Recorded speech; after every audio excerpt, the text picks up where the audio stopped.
바로 오늘은 10월 27일입니다. 특별한 날은 아닙니다. 그런데 내일 모레 10월 29일은 특별한 날입니다. 바로 이태원 참사 2주년이 되는 날입니다. 벌써 2년입니다. 저희가 벌써라는 말을 하는 것처럼 그날의 절망과 아픔과 분노와 안타까움과 슬픔은 조금씩 잊혀졌습니다. 그 죽음 앞에 우리가 매일 울어야 하는 것은 아닙니다. 다시 일상으로 돌아가는 게 당연합니다. 오늘 본문에서도 다윗 역시 아들의 죽음을 그토록 애통하더니 일상으로 돌아갔습니다. 19장 8절입니다. 사무엘하 19장 8절입니다. 19장 8절을 다 같이 읽도록 하겠습니다. 시작. 왕이 일어나 성문에 앉음에 어떤 사람이 모든 백성에게 말하되 왕이 문에 앉아 계신다 하니 모든 백성이 왕 앞으로 나오니라. 아멘. 당시 배경에서 성문은 그 도시의 가장 중요한 일들이 벌어지는 곳입니다. 이 두꺼운 성벽 사이사이에 많은 문이 있었습니다. 이 문 안에는 많은 방들이 함께 있었습니다. 그리고 이 성문과 성문 안에 있는 방에서 재판도 벌어지고 시장도 열리고 많은 종교적인, 법적인, 사회적인 행사들이 벌어졌습니다. 그래서 지금 다윗이 성문에 앉아있다라는 말은 다윗이 정치적으로, 경제적으로, 군사적으로, 종교적으로 중요한 일을 하고 있다라는 뜻이 됩니다. 바로 이스라엘의 왕으로서 그의 정상적인 업무를 시작했다라는 뜻이 되는 것입니다. 그 아들 압살롬이 죽었습니다. 도대체 며칠이나 지났습니까? 어떻게 다윗은 그 큰 슬픔을 극복하고 다시 일상으로 돌아가게 된 것입니까? 오늘 이 본문은 때는 18장 24절부터 19장 8절까지가 하나의 큰 사건입니다. 바로 압살롬의 죽음에 대한 다윗의 반응이 기록된 사건입니다. 그래서 18장 24절과 19장 8절은 같이 성문에 앉아있다라는 이 단어를 함께 사용하면서 이 사건이 하나의 사건임을 보여줍니다. 18장 24절을 제가 읽어보겠습니다. 때에 다윗이 두 문 사이에 앉아 있더라. 파수꾼이 성문 위층에 올라가서 눈을 들어보니 어떤 사람이 홀로 달려오는지라. 33절입니다. 왕의 마음이 심히 아파 문 위층으로 올라가서 우니라. 그가 올라갈 때 말하기를 내 아들 압살롬아, 내 아들 압살롬아, 차라리 내가 너를 대신하여 죽었다면 압살롬 내 아들아 하였더라. 지금 다윗은 이 두꺼운 이 성벽은 성벽 바깥의 문과 성벽 안쪽에 두 개의 문으로 되어 있습니다. 이 문 사이에 앉아서 전쟁의 소식을 기다리고 있습니다. 마침내 파수꾼을 통하여 다윗의 군대가 승리했다는 소식을 듣게 됩니다. 그러나 다윗의 아들 압살롬이 죽었다라는 소식을 듣게 됩니다. 다윗은 가슴이 찢어졌습니다. 그래서 성 위로 올라갑니다. 멀리 압살롬이 죽은 그 전쟁터를 바라보며 내 아들 압살롬아 하면서 부르고 있습니다. 하나님, 압살롬이 아니라 내가 대신 죽었어야 했는데 왜 압살롬을 죽였습니까? 라고 애통하고 있습니다. 전쟁이 끝나고 기쁜 마음으로 마하나임 성 안으로 들어오던 이스라엘 다윗의 군대는 성 위에서 다윗의 통곡 소리를 듣게 됩니다. 아들이 잃은 그 아버지의 통곡의 소리를 듣게 됩니다. 그리고 이 소식은 지금 마하나임 성으로 돌아오고 있는 다윗의 군대에게도 전해지게 됩니다. 19장 2절부터 4절까지입니다.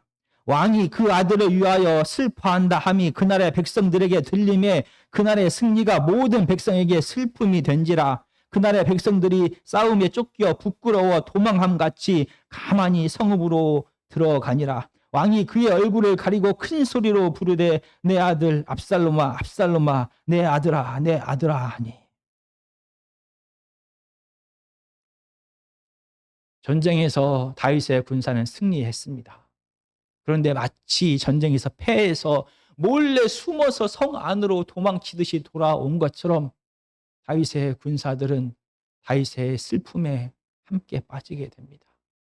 그래서 조용히 성 안으로 들어가게 됩니다. 다윗은 성문 위층에서 내려와 자기의 집 안으로 들어갔습니다. 그러나 그는 여전히 집 안에서도 애통하며 가슴을 찢으며 내 아들 압살롬아 내 아들 압살롬아 울부짖고 있습니다. 이 울음을 누군가가 갑자기 깨트려 버립니다. 이 분위기를 반전시키는 자가 나옵니다. 바로 요압 장군입니다. 요압 장군은 울고 있는 다윗의 방 안으로 들어갑니다. 그리고 다윗의 아들을 잃은 그 아픔을 무시하듯이 강력하게 이렇게 이야기합니다. 19장 5절과 6절입니다. 요압이 집에 들어가서 왕께 말씀드리되 왕께서 오늘 왕의 생명과 왕의 자녀의 생명과 처첩과 비빈들의 생명을 구한 모든 부하들의 얼굴을 부끄럽게 하시니 이는 왕께서 미워하는 자는 사랑하시며 사랑하는 자는 미워하시고 오늘 지휘관들과 부하들을 멸시하심을 나타내심이라. 오늘 내가 깨달았으니 만일 압살롬이 살고 오늘 우리가 다 죽었다면 왕이 마땅히 여기실 뻔하였나이다. 요압 장군은 울고 있는 다윗 왕에게 가서 말합니다. 왕이시여, 다윗의 군사들은 목숨을 걸고 왕을 위하여, 왕의 자녀를 위하여, 왕의 아내들을 위하여 싸웠습니다. 왕을 배반한 자는 압살롬입니다. 왕을 배반하고 왕위를 빼앗고 왕의 아내를 차지한 자는 바로 죽은 압살롬인 것입니다. 그런데 왕이 압살롬의 죽음에 이렇게 슬퍼하면 목숨을 걸고 싸웠던 우리 군사들은 어떻게 합니까? 왕이 정말로 원하는 것이 압살롬이 살고 우리가 죽는 것이었습니까? 왕이 정말로 원하는 것이 우리가 전쟁에서 패배하여 압살롬 대신 우리가 죽는 것이었습니까? 요압 장군은 다윗이 한 아들의 아버지가 아닌 이스라엘의 왕이다라는 것을 강조합니다. 거기에 더 나아가서 요압은 다윗 왕을 협박하기 시작합니다. 7절입니다. 이제 곧 일어나 나가 왕의 부하들의 마음을 위로하여 말씀하옵소서. 내가 여호와를 두고 맹세하옵나니 왕이 만일 나가지 아니하면 오늘 밤에 한 사람도 왕과 함께 머물지 아니할지라. 그리하면 그 화가 왕이 젊었을 때부터 지금까지 당하신 모든 화보다 더욱 심하리이다 하니. 요압 장군은 다윗 왕을 협박하기 시작합니다. 지금 성문으로 나아가서 목숨을 걸고 싸운 군사들을 위로해야 됩니다. 만일 왕이 지금 나아가지 아니하면 이 밤에 아무도 한 사람도 왕의 곁에 머물지 않을 것입니다. 왕이 지금까지 겪은 모든 고통, 그보다 더한 상상할 수도 없는 가장 큰 고통을 왕은 경험하게 될 것입니다. 내가 반드시 그렇게 하겠습니다. 라는 협박입니다. 이 협박이 아들을 잃고 정신없이 울고 있는 다윗 왕의 마음을 움직였을까요? 움직입니다. 다윗은 아들이 죽은 지 하루도 안 됐습니다. 그러나 이 무서운 요압 장군의 협박을 무시할 수가 없습니다. 요압은 그의 사촌, 그의 조카입니다. 그러나 사울왕을 피해 광야를 도망 다닐 때부터 함께했던 충신입니다. 그러나 요압은 다윗의 조카이고 다윗의 충신이었지만 그에게 가장 중요한 것은 자기의 지위와 자기의 감정이었습니다. 그래서 자기가 원하지 않을 때에는 다윗뿐만이 아니라 하나님까지 무시하고 배반할 수가 있는 자가 요압입니다. 거기에 더해 지금은 전쟁 상황입니다. 막강한 군사력을 가지고 있는 요압 장군의 힘은 무시할 수가 없습니다. 요압이 얼마나 자기 중심적인지 우리가 한번 살펴보도록 하겠습니다. 사무엘하 3장 27절입니다.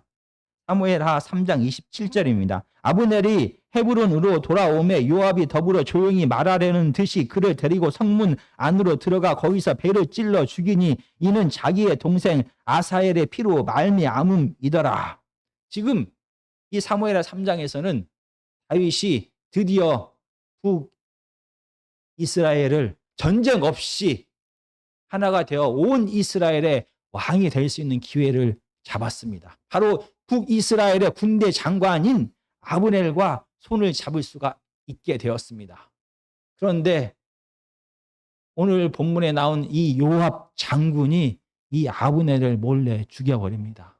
두 가지 이유 때문입니다. 왜냐하면 그의 동생을 이 아브넬이 죽였다는 것입니다. 두 번째 이유는 북이스라엘을 통합하여 온전한 이스라엘의 왕이 되었을 때 자기의 군대 장관으로서 위치가 흔들리게 될 것입니다. 그래서 다윗 왕을 위해서가 아닌 온 이스라엘 전쟁을 그만두고 싶은 온 이스라엘의 평화를 위해서가 아닌 자기 자신의 복수와 자기 자신의 위치를 위하여 요압은 다윗에게 불순종할 수가 있는 자입니다. 오늘 본문의 전쟁 상황도 마찬가지입니다. 다윗은 분명히 압살롬을 죽이지 말라라고 부탁한 것이 아니라 명령을 했습니다. 그러나 요압은 압살롬이 죽어야만 이 지긋지긋한 전쟁이, 이 지긋지긋한 광야 생활이 멈추게 될 것이라고 생각을 했습니다. 살려두면 다시 또 반역을 일으킬 수 있는 기회가 생깁니다. 그래서 요압은 다윗의 말에 불순종하고 압살롬을 죽입니다. 그리고 지금 자기가 압살롬을 죽인 죽음에 대한 책임을 피하기 위하여 다윗이 더 이상 압살롬의 죽음에 대하여 말하지 못하도록, 더 이상 압살롬의 죽음에 대하여 슬퍼하지 못하도록 자기의 힘을 가지고 다윗 왕을 위협하고 있습니다. 전쟁 상황에서 군대 장관의 힘은 막강합니다. 이 요압의 힘 앞에, 요압의 이 잔인한 성품 앞에 다윗은 슬픔을 거두게 됩니다. 그리고 성문에 앉아 일상을 회복하는 왕의 일을 시작하게 됩니다. 그런데 오늘 본문은 이상합니다. 지금 다윗의 아들 압살롬이 죽었습니다. 그가 비록 살인자이고 죽어 마땅한 자가 분명합니다. 그는 자기 동생 다말의 고통까지도 자기가 왕권을 잡는 데 이용했습니다. 자기 아버지 다윗이 죄를 통하여 힘이 약해져 그 빈틈을 비겁하게 이용하기도 했습니다. 자기 아버지의 아내들까지 동참하면서 아버지와의 관계를 완전히 끊어서라도 왕권을 차지하고 싶었던 자입니다. 심지어 하나님까지 무시하고 하나님의 율법을 어겼던 자가 압살롬입니다. 이렇게 살인자요, 배신자요, 죽어 마땅한 페르나가 일지라도 그의 죽음 앞에서 아버지 다윗이 슬퍼하는 것은 당연합니다. 목을 놓아 가슴을 치며 아들 압살롬을 부르는 것은 당연한 것입니다. 그런데 오늘 본문은 마치 하루도 안 되어 이 슬픔을 거두게 하는 요압을 응원하는 듯이 이 저자는 아무런 말을 하고 있지 않습니다. 거기에 더해서 오늘 진짜 본문인 18장 24절부터 19장 8절에서 이상한 것을 하나 발견하게 됩니다. 이 사건은 지금 다윗의 아들 압살롬의 죽음에 대한 소식을 듣는 것으로부터 시작합니다. 그런데 18절은 다윗이 두문 사이에 앉아 있다라고 다윗이라는 이름을 사용합니다. 그런데 압살롬의 죽음에 대하여 이야기하면서 19장 8절까지 다윗이라는 이름을 전혀 사용하고 있지 않습니다. 왕은 이라는 표현을 의도적으로 저자는 계속 사용합니다. 마치 다윗이 아버지가 아닌 이스라엘의 왕으로서 압살롬의 죽음에 대하여 반응해야 한다는 듯이 오늘 본문은 이 요압의 비겁하고 무례한 협박까지도 응원하고 있는 것 같습니다. 오늘 본문의 진짜 저자이신 하나님은 마치 요압을 통해서라도 이 비겁하고 자기 중심적이고 권력과 자기 자신밖에 모르는 요압의 협박을 통해서라도 다윗을 성문에 앉히고 싶어 하는 것 같습니다. 마침내 다윗은 아버지로서 아들의 죽음을 더 이상 슬퍼하지 못하고 성문에 앉게 됩니다. 그리고 이 하나의 사건은 급하게 마무리가 됩니다. 그 뒤에 성문에 앉아서 무엇을 했다라는 얘기가 전혀 없이 딱 끝내버립니다. 19장 8절을 다시 한번 제가 읽겠습니다. 왕이 일어나 성문에 앉음에 어떤 사람이 모든 백성에게 말하되 왕이 문에 앉아 계신다 하니 모든 백성이 왕 앞으로 나아오니라. 왕은 슬퍼할 겨를도 없이 그 아픈 가슴을 안고 정돈을 하고 왕의 옷을 입고 성문에 나아가 앉게 됩니다. 이 소식이 성 안에 있는 모든 군사들과 백성들에게 전해지게 됩니다. 목숨을 걸고 싸웠던 다윗의 군사들뿐만이 아니라 마하나임 이 성 안에 있는 모든 백성들이 다윗 왕 앞에 나아왔습니다. 다윗은 힘없이 그들을 바라보기 시작합니다. 그들을 계속 바라보다 다윗은 가슴이 찢어지는 아픔을 순간적으로 느끼게 됩니다. 왜냐하면 함께 보여야 할 자들이 보이지 않는 것입니다. 다윗만 아들을 잃은 것이 아닙니다. 이 전쟁은 블레셋과 이스라엘의 전쟁이 아닙니다. 이 전쟁은 유다와 북이스라엘 간의 전쟁이 아닙니다. 이 전쟁은 다윗의 아들 압살롬이 반역을 일으킨 전쟁입니다. 유다 지파 속에서도 다윗의 편에 선 자와 압살롬의 편에 선 자가 있습니다. 한 가족 안에서도 다윗의 편에 선 자와 압살롬의 편에 선 자가 있습니다. 이 전쟁이 어떻게 끝났습니까? 18장 6절과 7절입니다. 이에 백성이 이스라엘을 치러 들로 나가서 에브라임 숲풀에서 싸우더니 거기서 이스라엘 백성이 다윗의 부하들에게 패하매 그날 그곳에서 전사자가 많아 2만 명에 이르렀고, 아마 이 죽은 2만 명은 압살롬의 편에 선 군사들일 것입니다. 그리고 아무리 용감한 다윗의 군사들이 승리했다 하더라도 다윗의 군사들 가운데는 기록되지 않았지만 죽은 자들이 분명히 있을 것입니다. 지금 다윗 앞에 아버지를 잃은 자녀들이 나와왔습니다. 지금 다윗 앞에 남편을 잃은 아내들이 나왔습니다. 지금 다윗 앞에 자기 형을 잃은 동생들이 나왔습니다. 지금 다윗 앞에 자기 오빠를 잃은 아이들이 나왔습니다. 자기 삼촌을 잃은 자, 자기 조카를 잃은 자, 자기의 이웃을 잃은 자, 자기의 친족을 잃은 자들이 지금 다윗 앞에 지금 나온 것입니다. 자기 아들의 죽음에 빠져서 울고만 있는 다윗을 하나님께서는 이 슬픔의 현장, 이 죽음의 현장으로 이끄셨습니다.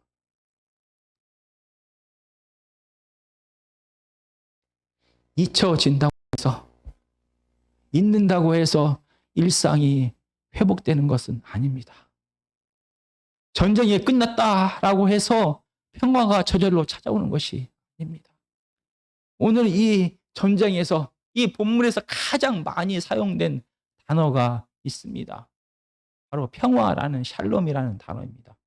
한 번도 사용되지 않은 것 같은데 사실은 사용됐습니다. 압살롬. 압이라는 말은 아버지라는 말입니다. 샬롬. 평화의 아버지다라는 뜻이 압살롬의 이름입니다. 이 전쟁 속에서 많은 사람들은 빨리 이 전쟁이 마치고 평화가 찾아오기를 간절히 원했습니다. 압살롬의 이름도 그 옛날 헤브론에서 더 이상 전쟁이 그치고 빨리 평화가 오기를 간절히 원해서 지어진 이름입니다. 그러나 압살롬이 죽었다고 해서, 전쟁이 그쳤다고 해서 평화가 찾아오는 것이 아닙니다.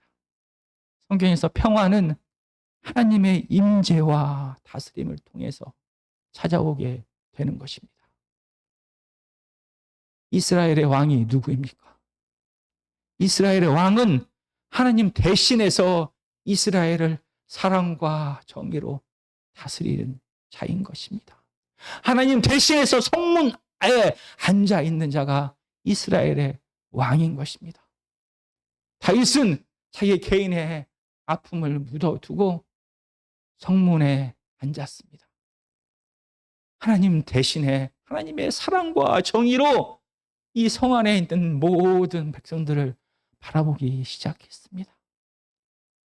비로소 다윗은 자기만 아들을 잃은 자가 아님을 알게 됩니다. 이 많은 사람들이 자기의 사랑하는 자를 잃고 슬퍼하고 있다는 것을 알게 됩니다. 아마 이 왕 앞에서, 이 백성들 앞에서 아마 다윗과 이스라엘 백성들은 목 놓아 울었을 것입니다. 그들은 서로 위로하고 용서하고 사랑하고 이해했을 것입니다. 다윗이 성문에 앉아서 하나님을 대신하여 사랑과 정의로 다스릴 때 다윗은 비로소 알게 됩니다. 이 죽음과 같은 전쟁이 자기가 뿌린 죄의 열매다라는 것을 알게 됩니다. 자기가 피해자가 아니라 자기가 가해자였다는 것을 알게 됩니다. 압살롬의 그 더러운 욕망과 그 욕망에 편승한 많은 사람들의 이익과 풍요가 더해져서 이 전쟁이 시작되었다는 것을 깨닫게 됩니다. 하나님의 끊임없는 사랑과 용서뿐만이 아니라 하나님의 정의로운 심판이 행해질 때 평화는 시작되는 것입니다. 일상은 회복되기 시작하는 것입니다. 마찬가지입니다. 우리의 일상이 회복되는 것은 단순하게 그 아픔의 사건을 잊었다고 해서 시작되는 것이 아닙니다. 우리 개인의 고통도, 이 시대의 아픔도 시간이 지나서 잊음을 통하여 아픔이 치유되고 평화가 회복이 시작되는 것이 아닙니다. 개인의 아픔도 회개와 용서를 통하여 회복되기 시작합니다. 마찬가지입니다. 5.18이 항일 일본의 침입이, 세월호가, 이태원 참사가 여전히 아픔으로 남아있는 이유도 바로 그 이유 때문인 것입니다. 하나님의 사랑과 정으로 다스려지지 않으면 이 아픔은, 이 고통은, 이 전쟁은 끝난 것이 아닙니다. 나 혼자만 아파하고 죽은 자들만 아파하고 힘들어하는 것이 아니라 모두가 함께 울고 아파하고 이해하고 용서하며 사랑할 때 이 시대의 아픔이 치유가 되기 시작하는 것입니다. 사람의 강압적인 용서와 이해가 아닌 하나님의 진실한 사랑을 통하여 이 아픔이 치유가 됩니다. 사랑뿐만이 아니라 하나님의 정의가 그대로 실현될 때 이 아픔은 회복되기 시작하는 것입니다.